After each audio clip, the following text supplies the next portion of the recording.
vamos a leer los versículos que faltan del Efesios capítulo 4 y vamos a estar entonces estudiando del versículo 17 al versículo 32. En resumen, lo que vamos a estudiar hoy es como dice aquí en uno de los subtítulos en este capítulo 4, la nueva vida en Cristo. Y inicia en estos primeros versículos hablando del carácter o las características del hombre que vive sin Dios, del hombre que está sin Cristo. Y dice Pablo en el versículo 17 que requiero en el Señor que ya no anden como los otros gentiles, es decir, como los del mundo, como los que no han venido a Cristo, que andan en la vanidad de su mente. Pablo llama a sus lectores en esta carta a los miembros de la Iglesia de Cristo en el nombre del Señor, a que ya no vivan como los que no conocen a Dios, que dejen ya esa vida pasada llena de pecado, cargada de odio, de rencor. ¿Por qué? Porque dice que ellos viven de acuerdo a la necedad, a la vanidad de su mente, y vanidad quiere decir necedad, vanidad quiere decir algo inútil, algo que no tiene sentido, que no tiene valor. Y por eso luego dice que su entendimiento está entenebrecido, hay oscuridad en ellos, porque viven de acuerdo a la vanidad, están sus mentes vacías de acuerdo a lo que Dios quiere para el ser humano. Y no solamente tienen sus mentes vacías, sino que viven en perversidad, viven haciendo el mal. Dice también allí en estos primeros versículos, en el 18, que son ignorantes a la vida que Dios quiere que vivan. No entienden cuál es el plan de Dios, no entienden cuál es la voluntad de Dios, son ignorantes a la voluntad de Dios. Y esto es principalmente, dice, por la dureza de su corazón. Pero vemos aquí que Pablo usa esta palabra dureza para nosotros, quizás al leerla, podemos leerla y vamos de corrido y no le prestamos la atención debida a esta palabra, pero realmente por su significado original sobresale lo que quiere decir este término de dureza. Pablo quería darle un sentido fuerte y darle ese sentido de horror y terrible de lo que significa tener dureza en el corazón. Dice, para que sus lectores comprendieran la gravedad del estado del corazón del hombre que no busca ni teme a Dios. Él utilizó la palabra dureza en griego, en su original es porosis, y viene de la palabra poros, que quería decir originalmente una piedra que es más dura que el mármol. También este término porosis llegó a usarse como un término médico, como en español nosotros conocemos este problema o esta enfermedad de la osteoporosis. De allí proviene este término que se le ha dado en la medicina de osteoporosis a la palabra porosis, que indica las calcificaciones que se forman en las articulaciones y que llegan incluso a paralizarlas totalmente. Sabemos, ¿no?, las repercusiones que tiene una persona que padece de osteoporosis y causa mucho dolor en su cuerpo, en sus huesos, por esto, porque hay una dureza. Las articulaciones dejan de funcionar correctamente por este problema. Y también esos callos que salen cuando hay alguna fractura en los huesos y sabemos que el hueso vuelve a soldar y se forma un callo que incluso es más fuerte que el mismo hueso, que el hueso original, o incluso los callos que nos salen en la piel, en las manos principalmente cuando utilizamos ciertas herramientas con mucha frecuencia, o incluso a los guitarristas, ¿no?, en la yema de sus dedos, que sobre todo cuando utilizan ese tipo de cuerdas metálicas, al usarlo por mucho tiempo llegan a salir callos, de tal manera que cuando surgen esos callos podemos hacer y seguir haciendo la actividad y ya no sentimos dolor, ya no sentimos ardor, ya no vuelven a aparecer las ampollas incluso, cuando es constante esa formación de los callos por una actividad repetida. Entonces, esto es lo que quería representar Pablo aquí con la palabra dureza, la dureza del corazón. Quiere describir algo que se había endurecido o petrificado, hasta el punto de perder totalmente toda sensibilidad. Y eso es lo que dice Pablo acerca de la vida pagana, del estado del corazón del hombre sin Dios. Se había endurecido tanto que habían perdido toda sensibilidad. Y una de las cosas horribles del pecado es precisamente su efecto petrificador. El pecado esto es lo que hace, endurece el corazón, lo petrifica, lo hace insensible. El proceso del pecado se puede incluso seguir fácilmente. Ninguna persona se convierte en una gran pecadora de pronto, sino que en un principio comete el pecado, comete el error y lo mira con horror, con remordimiento, se llena su corazón y su mente de vergüenza, quizá de remordimientos, pero si continúa pecando llega a un punto en que pierde toda sensibilidad y puede hacer las cosas más vergonzosas sin ningún sentimiento de vergüenza. Quiere decir que se le ha cauterizado la conciencia, así como Pablo también menciona en 1 de Timoteo 4:2, que él habla de que la conciencia se ha cauterizado, ha perdido toda sensibilidad, que no le importa el cometer pecado.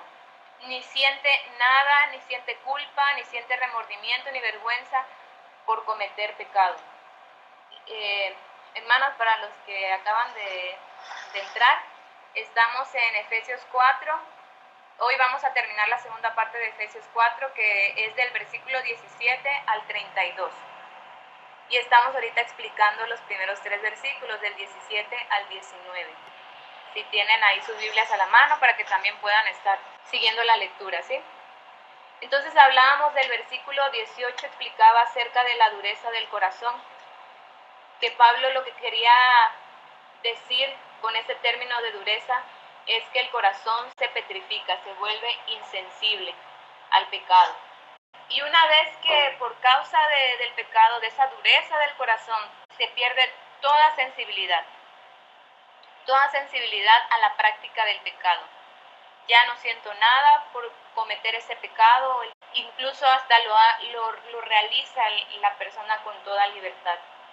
Y una vez que pierde esa sensibilidad, como dice en el versículo 19 que estamos viendo, se entregan a toda clase de conductas impuras. Toda clase de conductas impuras en la que lo hacen de una manera desvergonzada. Esa palabra lascivia, que también se puede traducir como concupiscencia, es un término que significa en su original aselgeia. Bueno, el término original de la palabra griega es aselgeia. Lo que quiere decir esta palabra es que realizan sin vergüenza todos y cada uno de sus deseos pecaminosos. No sienten culpa, no sienten remordimiento, no sienten absolutamente nada. Esa es la concupiscencia o la lascivia. Incluso Platón describía lascivia como algo impúdico y otro escritor como disposición para toda clase de placer. Es esa disposición del hombre para satisfacer sus placeres sin ningún sentimiento de culpa. ¿Por qué? Porque han perdido toda sensibilidad por la dureza de su corazón.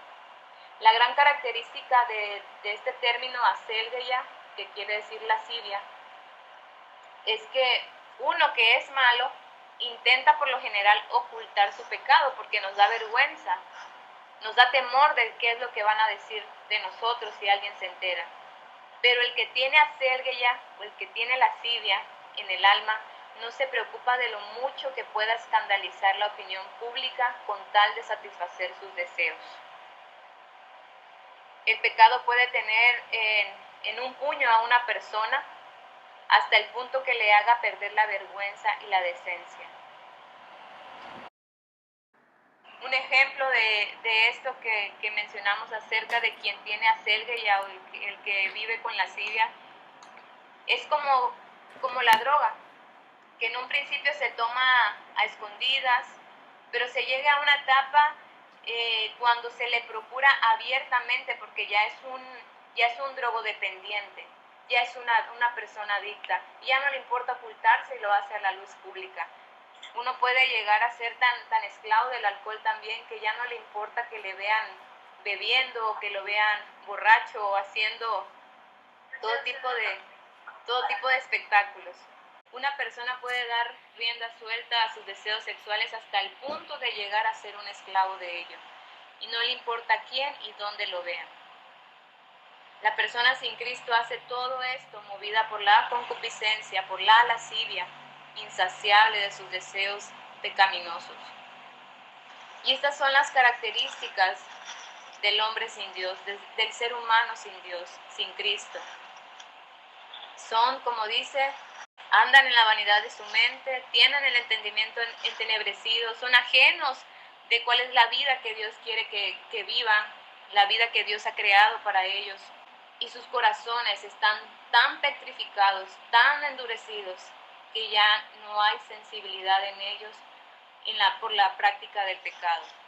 En el mundo pagano, Pablo veía 3 cosas terribles sobre estos pasajes que acabamos de abordar.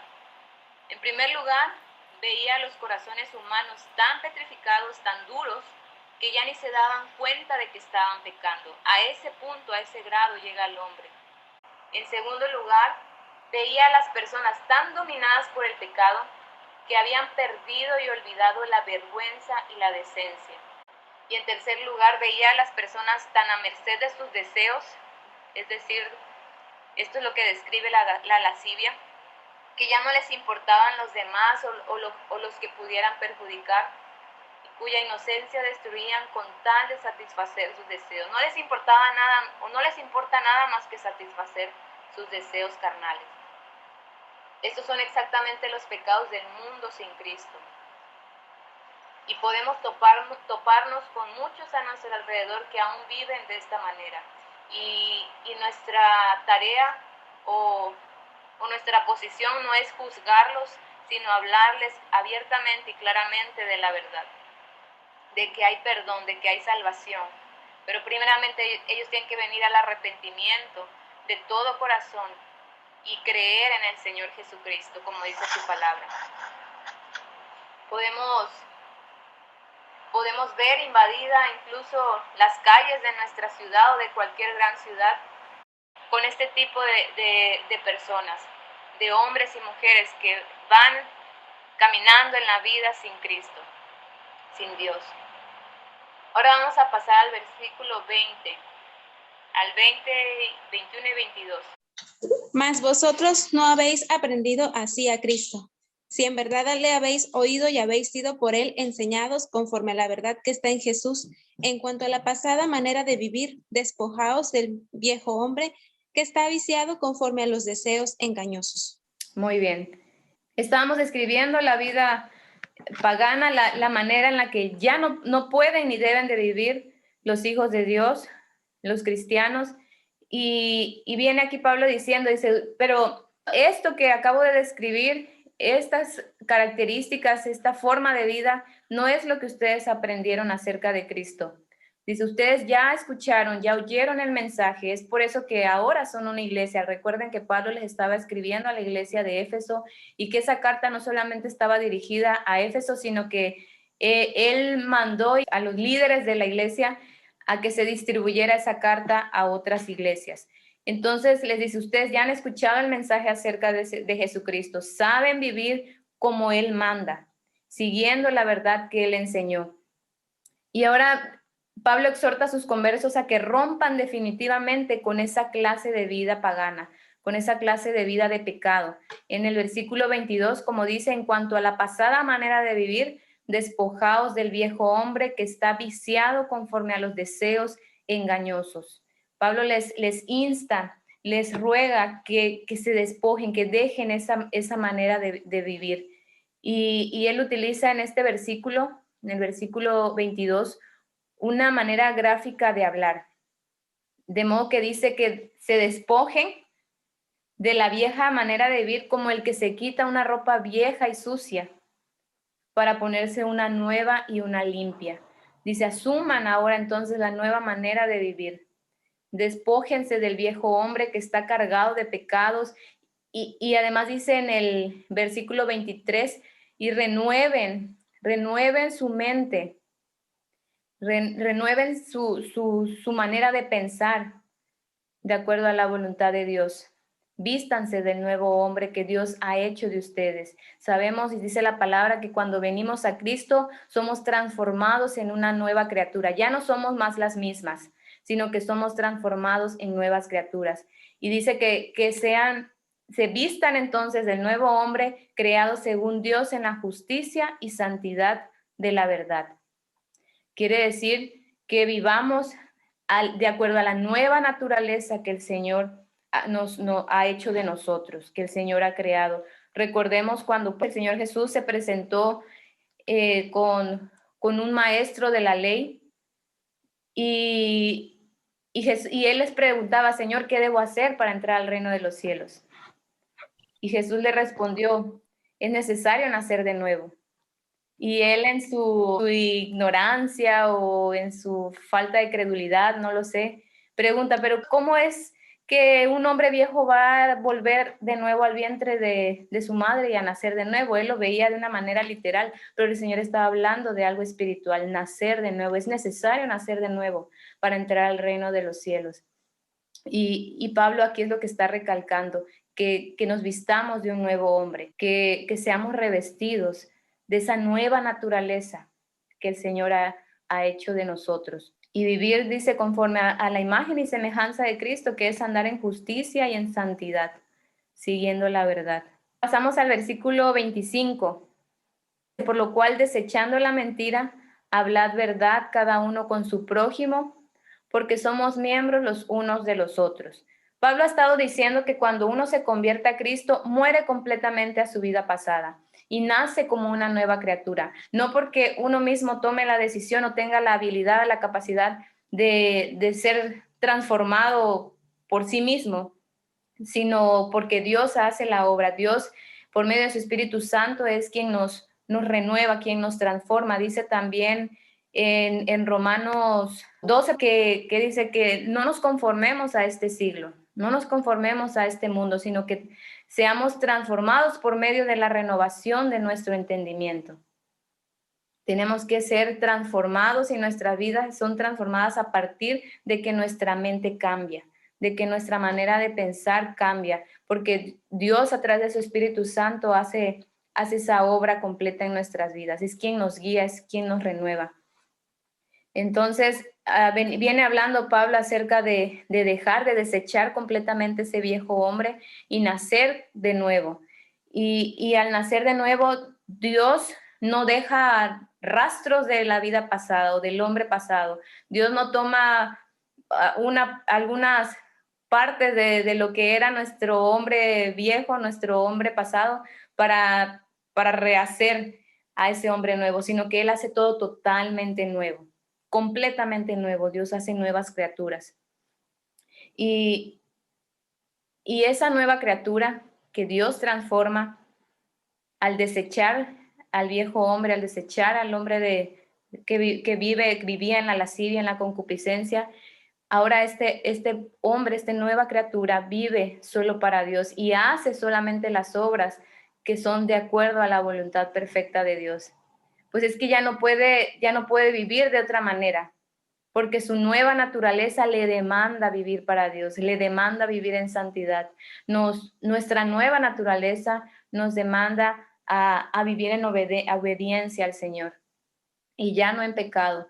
Y aunque como cristianos y seres humanos que aún somos, cometemos errores y aún incluso cometemos pecado, sabemos que ese pecado no es voluntario. Muchas veces por nuestra simple humanidad lo hacemos y a veces sin darnos cuenta, pero no es voluntario. Y enseguida el Espíritu Santo nos redarguye, nos habla y nos muestra que estamos cometiendo pecado.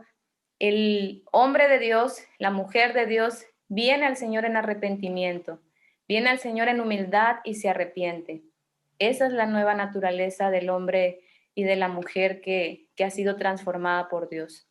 Pero el que no comete el pecado y, como veíamos, no hay sensibilidad en su corazón y no siente ni vergüenza ni temor por cometer ese pecado, por cometer agravio en contra de Dios. Entonces, en estos pasajes, Pablo plantea, en estos pasajes que vamos a ver del 25 en adelante, Pablo plantea un cuadro donde contrasta las obras que hacían cuando no conocían a Dios y las obras de cómo vive un hijo de Dios. Empieza Pablo a contrastar lo que ya no debemos hacer y lo que ahora debemos hacer, lo que hacía el hombre de pecado y lo que hace un hijo de Dios. Y en el versículo 25 empieza diciendo que desechando la mentira, hablad verdad cada uno con su prójimo, porque somos miembros los unos de los otros. Quiere decir que si antes mentías, no mientas más. Pablo exhorta a la iglesia, nos exhorta a nosotros hoy como iglesia, como cuerpo de Cristo, a que desechemos la mentira de nuestra vida. Todo tipo de mentira. Porque la mentira incluso puede conllevar a aquella que se calla cuando guardamos silencio y sabemos que debemos decirla, pero preferimos callar. Puede ser que una persona se calle una advertencia o una reprensión que era necesario hacer a un hermano, a un familiar, a un miembro de la iglesia, pero nos las callamos, aún sabiendo muy bien que debería haberse dado esa reprensión o haberse dado esa advertencia. Y ya de esa manera, al guardar silencio, estamos de alguna manera mintiendo, estamos cayendo en ese pecado de la mentira. Y debemos de tener cuidado con ese famoso dicho que se pone muy en práctica en nuestra sociedad, ese dicho que dice que el que calla otorga.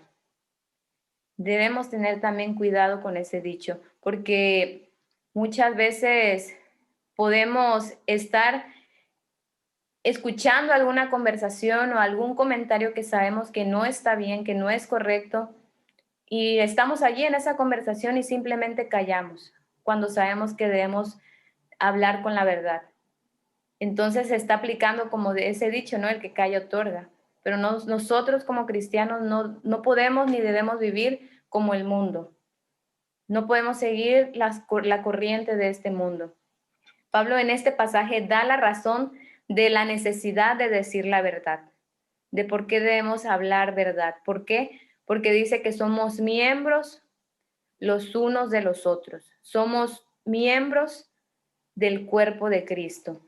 Y esa es la razón por la que debemos hablar verdad, porque, o sea, no somos seres individuales ya en el cuerpo de Cristo, sino que somos esos seres individuales, una unidad, como veíamos en el estudio pasado acerca de la unidad en Cristo. Y podemos vivir tranquilos solamente porque los sentidos, hablando de un cuerpo físico, del cuerpo humano, solamente porque los sentidos y los nervios pasan mensajes veraces al cerebro.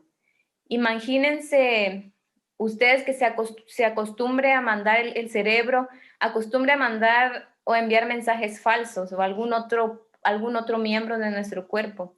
Y que, por ejemplo, le dijeran al cerebro que algo está frío y que sin ningún problema puede tocarlo cuando en realidad está muy caliente y quema.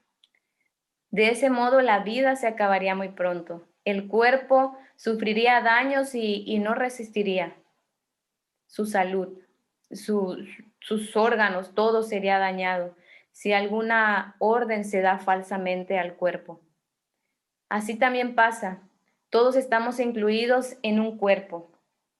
Ese cuerpo podrá funcionar como es debido solamente si decimos la verdad, como iglesia, como cuerpo de Cristo. Una sola mentira puede dañar todo el cuerpo del Señor. Entonces, la razón principal por la que debemos de dejar la falsedad, debemos dejar la mentira, es que todos somos parte del cuerpo de Cristo. Y no es cualquier cosa el cuerpo de Cristo. El cuerpo de Cristo, pues, es quien recibe las órdenes de la cabeza que es Cristo mismo. Y no podemos vivir de esta manera aún mintiendo o callando la verdad.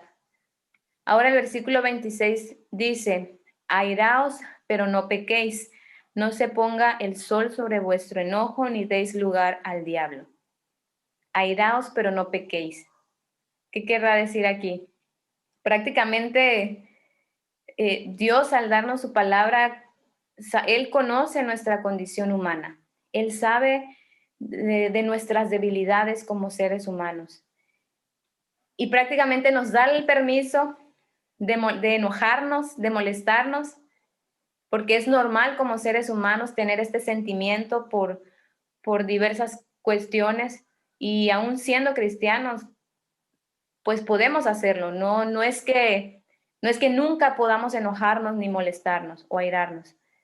Pero el detalle es cuando el enojo se vuelve una ira egoísta y desatada, es peligrosa. Y esa sí debe desterrarse de la vida cristiana. Sin embargo, cuando es un enojo, un disgusto o una indignación en contra de las injusticias, ese sí que es un valor que no podemos perder. O sea, lo que quiere decir aquí también es que podemos molestarnos, pero que no llegue al extremo de llegar a pecar.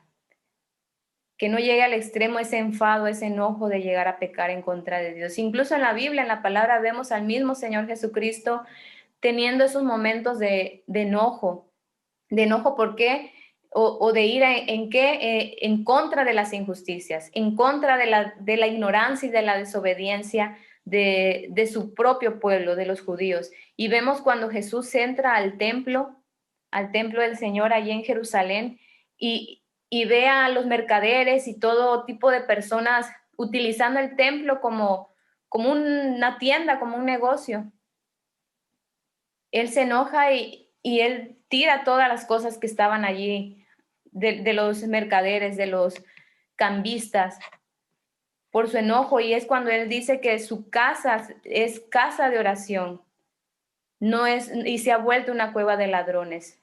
Y en otras ocasiones vemos también al Señor Jesús enojándose, airándose, quizá molestándose, pero por esa ignorancia y esa desobediencia del pueblo.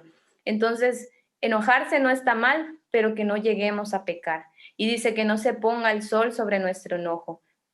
Plutarco, este pensador o filósofo, decía que los discípulos de Pitágoras tenían entre las reglas de su sociedad que si durante el día la ira les había hecho hablarse despectivamente, antes de que se pusiera el sol, se daban las manos, se besaban y se reconciliaban. Aún incluso en esta sociedad griega, en estos tiempos, ya se tenía este concepto de que, ok, hubo una discusión, nos enojamos, pero antes de que se ponga el sol, es decir, antes de que llegue el día siguiente, debe haber una reconciliación. No debemos dejar pasar tanto tiempo, ni siquiera días, para reconciliarse. Y así que el consejo de Pablo es sano, porque cuanto más aplazamos la solución de nuestras diferencias con esa otra persona o otras personas, menos probable es que lleguemos a remediarlas. Se quedan, ¿qué hacemos? Que las dejamos guardadas allí en nuestro corazón y sucede algo que afecta muchísimo al corazón del hombre. Se convierte en amargura. Cuando guardamos esos enojos, guardamos esas discusiones en nuestro corazón, se convierte en amargura y odio hacia la otra persona. Y ya no vivimos con paz, ya no podemos vivir con libertad, porque la amargura son cadenas que atan el corazón, que atan la vida del ser humano. Así que el consejo de Pablo es que si hay un disgusto entre nosotros y otra persona, si hay problemas en una iglesia, en una sociedad en la que se reúne la gente, la mejor manera de resolverlos es enseguida.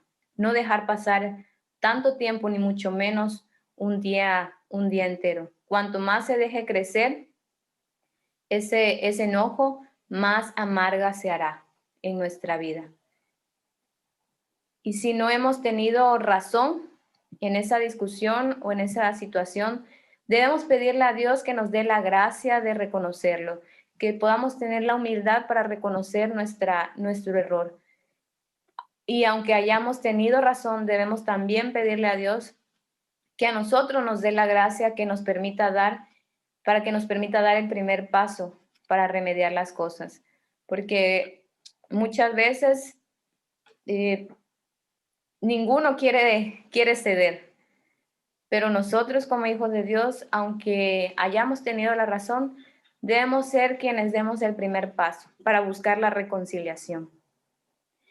Ahora, seguido de esta parte de que airaos pero no pequéis, no se ponga el sol sobre vuestro enojo, dice el 27, ni deis lugar al diablo. Continúa en la misma idea del versículo 26. Entonces Pablo coloca en este versículo 27 otro mandamiento, en el que el original griego puede querer decir una de dos cosas. Podemos explicar esta parte de no deis ni deis lugar al diablo como el no darle oportunidad al diablo cuando hay una disensión que no se ha solucionado, no darle oportunidad al diablo para que siembre división.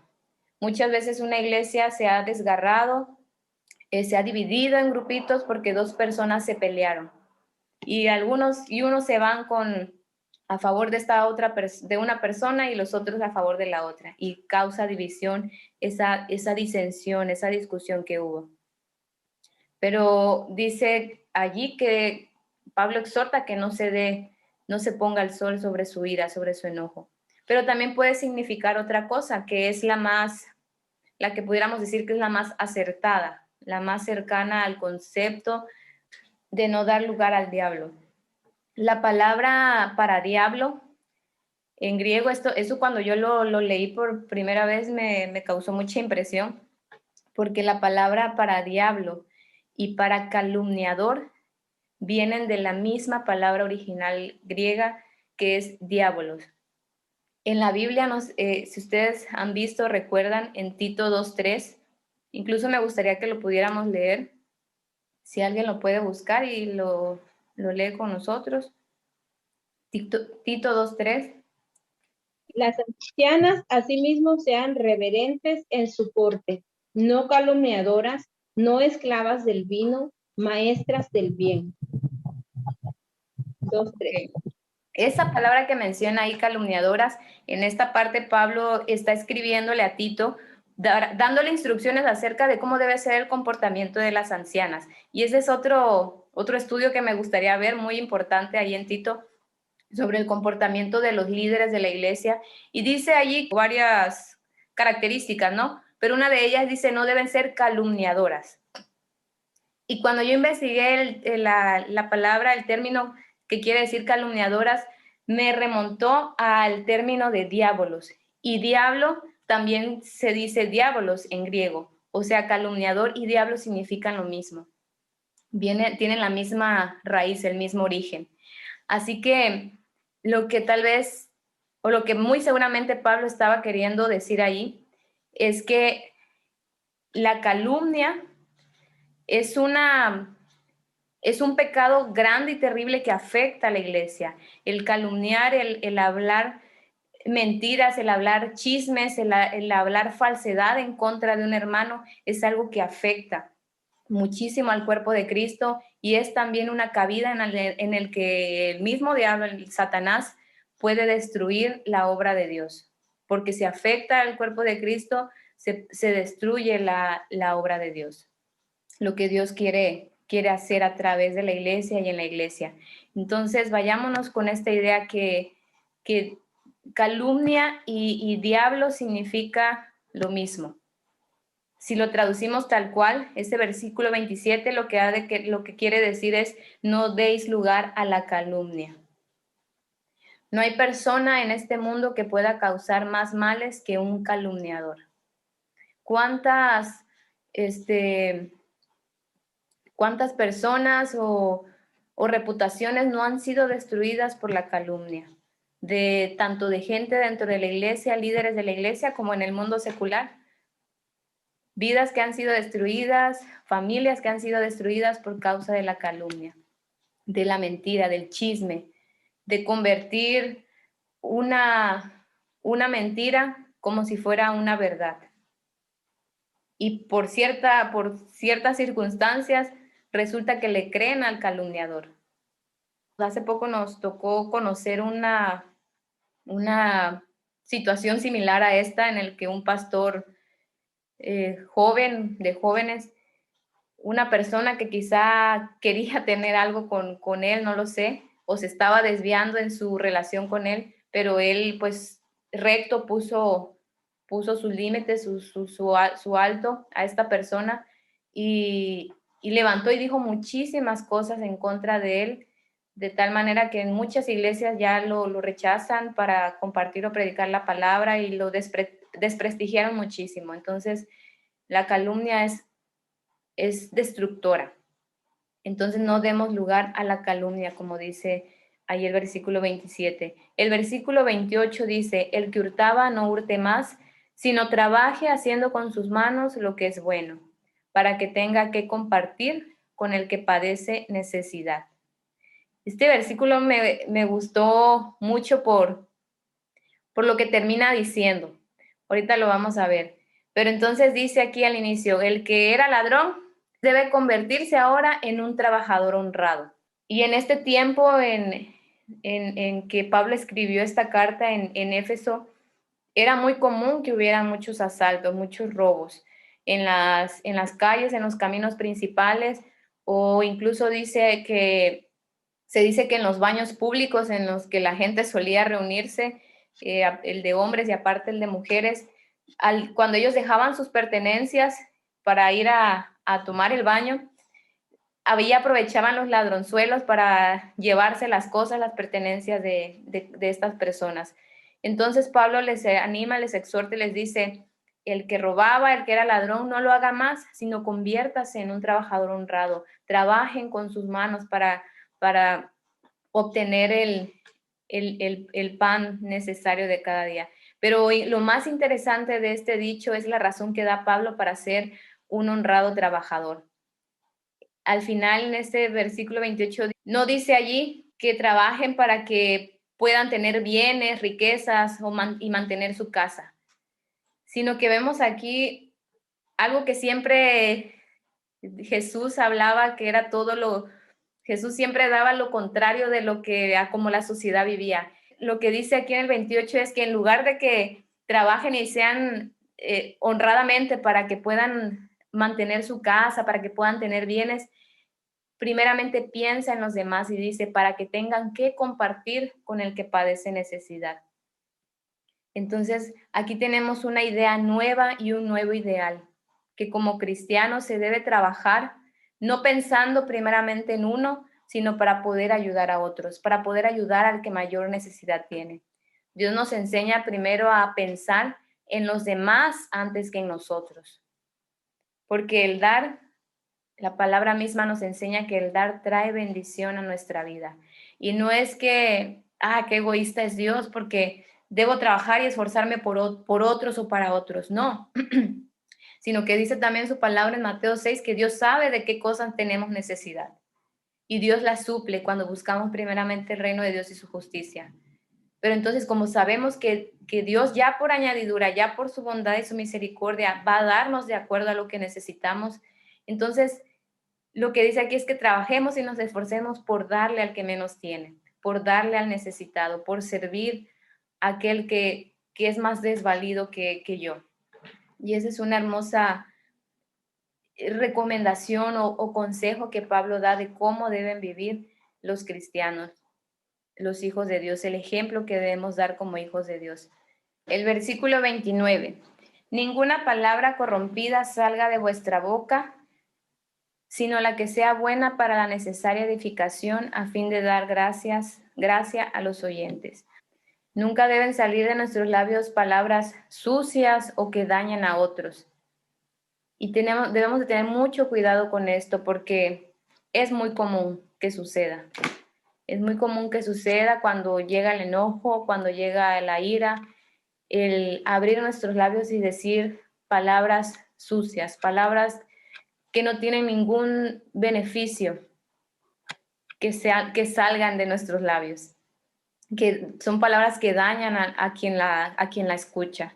Más bien deben salir de nuestra boca palabras que edifiquen, que ayuden y que animen incluso a quienes la escuchan. Esta es otra manera de servir a nuestro prójimo, cuando salen de nuestros labios palabras de ánimo, palabras de edificación, palabras que van a ayudar a crecer en su vida personal y espiritual a nuestro prójimo. Si no tenemos algo que yo comentaba hace unos días, porque estaba sucediendo algo similar, y salió de mí esta reflexión, ¿no? Que a lo mejor ya la hemos escuchado antes, que si no tenemos nada bueno que decir, mejor ni hablemos. Aunque suene duro, pero debemos esforzarnos en esto, aplicarnos, ahora sí que aplicarnos como buenos hijos de Dios. Si lo hacemos a veces para los estudios, para el trabajo, nos volvemos disciplinados, nos volvemos aplicados, cuánto más para obedecer y vivir conforme a la voluntad de Dios. Si no hay nada bueno que vaya a salir de nuestros labios, mejor ni hablemos, mejor quedémonos en silencio. Es de sabios y prudentes también guardar silencio o hablar, pero lo que es de bien, lo que sabemos que va a bendecir y edificar a quienes nos escuchen. El 30, y no contristéis al Espíritu Santo de Dios, con el cual fuisteis sellados para el día de la redención. Pablo nos exhorta a que no entristezcamos al Espíritu Santo de Dios. Cuando cometemos pecado, cuando ofendemos en nuestros actos, cometiendo alguno de estos actos que ya Pablo había mencionado que no hagamos, entristecemos al Espíritu Santo. ¿Por qué? Porque dice que con Él fuimos sellados para el día de la redención. El Espíritu Santo es una marca, el Espíritu Santo es un sello, y esto lo vimos incluso en el capítulo 1 de Efesios, cuando recién iniciamos el estudio, que Dios ha puesto el Espíritu Santo, nos ha sellado con el Espíritu Santo como una marca, como una evidencia de que somos hijos de Dios hasta el día de nuestra redención. Ese es el sello, esa es la marca de un hijo de Dios. Y por tanto el Espíritu Santo está en nosotros y no debemos entristecerlo al cometer pecado, al vivir en desobediencia. Quítense de vosotros, el 31, toda amargura, enojo, ira, gritería, maledicencia y toda malicia. Ahora veamos estos términos como una lista, y uno mismo, cada uno de nosotros, autoevalúese. ¿Lo tengo o no lo tengo? Y si lo tenemos, obedezcamos entonces a esta palabra que Pablo está diciendo, que se quite de vosotros toda amargura, enojo, ira, gritería, porque la gritería viene de la mano del enojo y de la ira. Cuando hay enojo, cuando hay ira, salen insultos, salen gritos de nuestros labios, y no debe ser así. Y toda malicia. Entonces, Pablo manda a la iglesia, al cuerpo de Cristo, a que desechemos todo esto de nuestra vida, todo tipo de mala actitud, de mal carácter. La amargura que es como cuando la dejamos que crezca en nuestra vida, se convierte como un cáncer que afecta a todos los órganos, que afecta a toda nuestra vida, principalmente hablando de nuestra vida espiritual. Y necesitamos, si hay esto en nuestro corazón, necesitamos pedir a Dios que nos ayude a perdonar y a buscar la reconciliación, porque la amargura es aquello que no desea ni busca la reconciliación. Pero si la hay, nosotros debemos pedir a Dios que nos ayude a perdonar y a buscar la reconciliación con aquel que nos habrá hecho quizá daño. Enojo e ira. El enojo y la ira. Muchas veces nos enojamos y sucede algo de repente y es pasajero, pero cuando dejamos que actúe esa ira y ese enojo en nuestra vida, aunque es algo pasajero, hacemos cosas sin pensar, y muchas de esas veces dañamos a otros. Es algo que termina quizás en cuestión de minutos, pero al caer en este tipo de actitudes, nos volvemos explosivos y dañamos a quienes están a nuestro alrededor. Que se quite también toda gritería y maledicencia. Esto quiere decir que el hablar a voces y con un lenguaje insultante. Se ahorrarían muchos disgustos en el mundo si aprendiéramos sencillamente a mantener el nivel de nuestra voz, y si cuando no tenemos nada bueno que decirle a una persona, no dijéramos nada. Dejar entonces la gritería y la maledicencia, las malas palabras, las palabras hirientes e insultantes. Y la malicia, dejar de hacer lo malo, dejar toda actitud mala y de desobediencia y hacer las obras buenas que Dios nos manda. Y ya para concluir, el versículo 32, antes sed benignos unos con otros, misericordiosos, perdonándoos unos a otros como Dios también os perdonó a vosotros en Cristo. antes ser benignos. Pablo concluye en este versículo diciendo que en lugar de esas malas actitudes y mal carácter, debemos ser benignos, es decir, buenos. Vivir de buena manera y ser buenos con otros. Ser misericordiosos y perdonarnos unos a otros. ¿De qué manera? De la misma manera en la que Cristo, en la que Dios nos perdonó por medio del sacrificio de Cristo en la cruz. De esa misma manera es la que nosotros debemos vivir. En otras palabras, en este último versículo, Pablo está diciendo que tengamos el carácter de Cristo, que seamos buenos, que seamos misericordiosos y que perdonemos, así como Dios nos perdonó. Esta es la meta, y si ustedes recuerdan la primera parte que vimos la clase pasada de Efesios 4, nuestra meta es esta: llegar a la estatura de la plenitud de Cristo, a un varón perfecto, es decir, reflejar el carácter de Cristo en nuestra vida como cristianos, como hijos de Dios. Aquí podemos ver la ley de las relaciones, que debemos tratar a los demás como Jesucristo nos ha tratado a nosotros. Y cómo nos ha tratado a nosotros, nos perdonó. Él ha sido bueno, amoroso, misericordioso, ha sido paciente con nosotros, nos ha perdonado. Entonces, de la misma manera en la que Jesucristo ha sido con nosotros, de la misma manera en la que Dios ha sido con cada uno de nosotros, también nosotros debemos tratar a los demás. No se vale entonces que diga, yo no puedo perdonarlo, yo no puedo perdonarla porque me ha hecho mucho daño.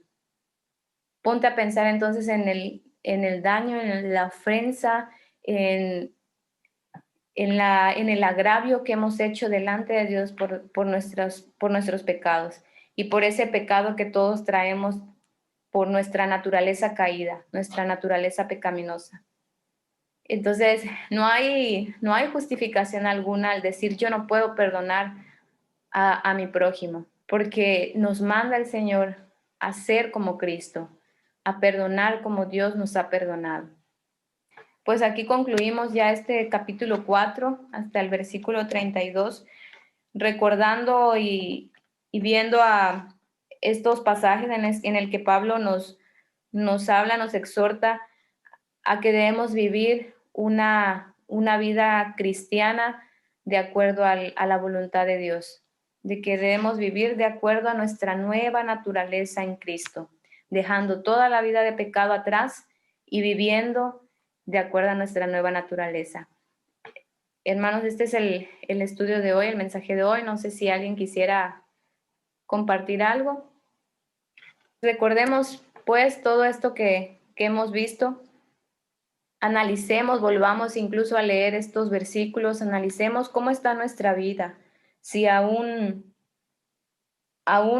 practicamos algunas de estas cosas, aún practicamos el enojo, la ira, la gritería, si aún practicamos las malas palabras. Entonces, analicemos nuestra vida, cómo está nuestra vida a la luz de las Escrituras y desechemos todo esto. Poco a poco pidamos la dirección, pidamos la ayuda del Señor y desechemos poco a poco toda esta vida de pecado, toda esta mala actitud.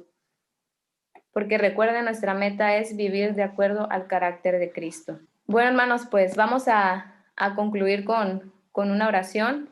Recuerden, nos reunimos nuevamente el próximo jueves a las 7:30. Vamos a entrar ya con el capítulo 5. Ya solo nos van a faltar 2 capítulos para concluir la carta de Efesios.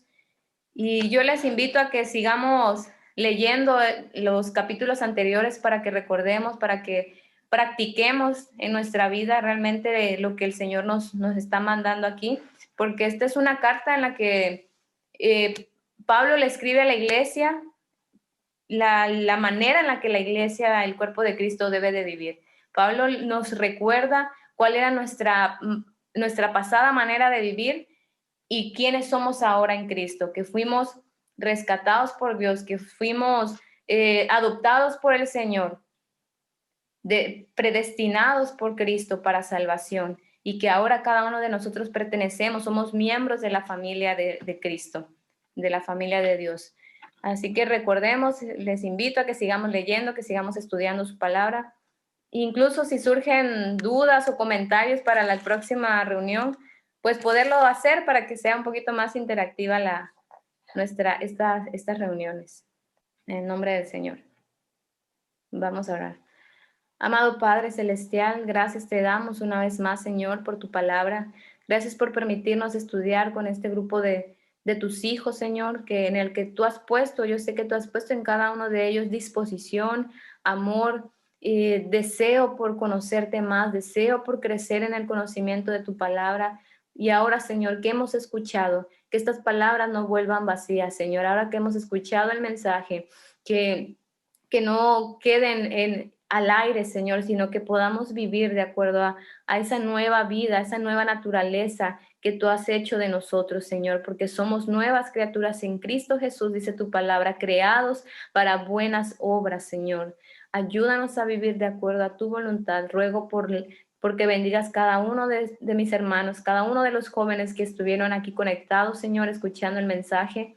Y también pido, Padre, por nuestros hermanos que estuvieron escuchando por el WhatsApp, que tú bendigas sus vidas, que tú bendigas sus familias, que tú les protejas, que tú les fortalezcas, Señor. Y si es que aún hay miembros de las familias aquí representadas, Señor, que no han entregado sus vidas a ti, que no se han convertido, Padre, ruego porque tu salvación, ruego porque tu gracia y tu misericordia llegue, los alcance, Señor, y sean también salvos para la gloria y honra de tu nombre. Gracias te damos, Señor, por esta noche, por tu palabra.